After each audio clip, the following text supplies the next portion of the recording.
It's always a funny one when you get invited to close a festival because you think, oh, why is there something wrong? Because it's clearly going from strength to strength. No, but it's a great honour, a really great honour, and I'm a very special connection with New York because my daughter lives here and has done since she came to college here, and she lives here and will probably settle for her life here, I think. So I come and stay a lot, love this city, and so to close its premiere film festival is obviously rather special. So yeah, very, very pleased. And just being able to watch it with this audience, how exciting is it to share it with people? Well, it's always wonderful, you know, you've kind of, but you get to a point where you've seen it far too many times, and the thing it needs is fresh air, and that fresh air is people, and you know their reactions to it, and some will, you know, and they'll vary, and that's always a good thing, and that's the fresh air that comes to a film, and it changes films as well.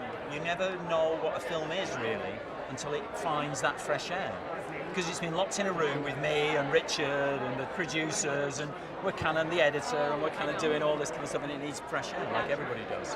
And that's the audience, and when it gets that, then you find out really what the film's really about, and what it's really worth and its value.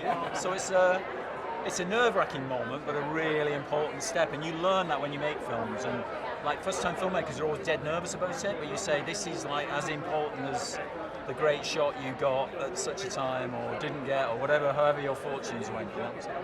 So I have to tell you, I personally was really excited that you and Richard Curtis, you know, were united to bring this story to life. Just talk about working with him and how you really complemented one another. He's somewhat, I call him, and he's not able to reply to this, which is a good thing, because Richard's got a reply for everything, really. He's a writer, and you would expect him to. I call him the poet laureate of romance and comedy in Britain, and I've always admired him, and people find that strange sometimes, because the kind of films I've made, but actually his writing he's underestimated, I think, because he does focus on romance and comedy by his natural inclination, but he's certainly one of our most important writers.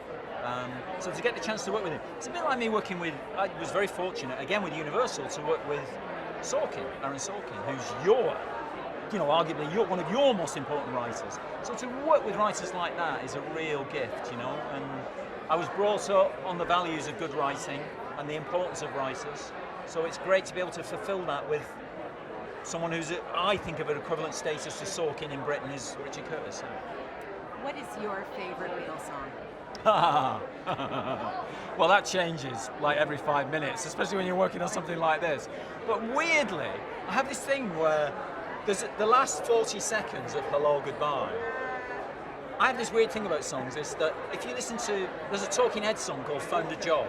The last 2 minutes, 40 seconds of that are just bliss. The last 40 seconds of Hello Goodbye are just like heaven. So there is heaven for me. But there's a few others that are featured in the film as well. I think almost every person on this planet has a personal feeling or connection to the music of the Beatles. Why is that? Because, well, this will sound very pretentious, and because we haven't really, science can't back it up yet, but music is buried in our DNA, all of us, and it's when you hear a great song, you feel like you've heard it before. You just go, of course. You don't need, you just go, that is a wonderful, I mean, it's part of it. I think it's buried inside us as part of us.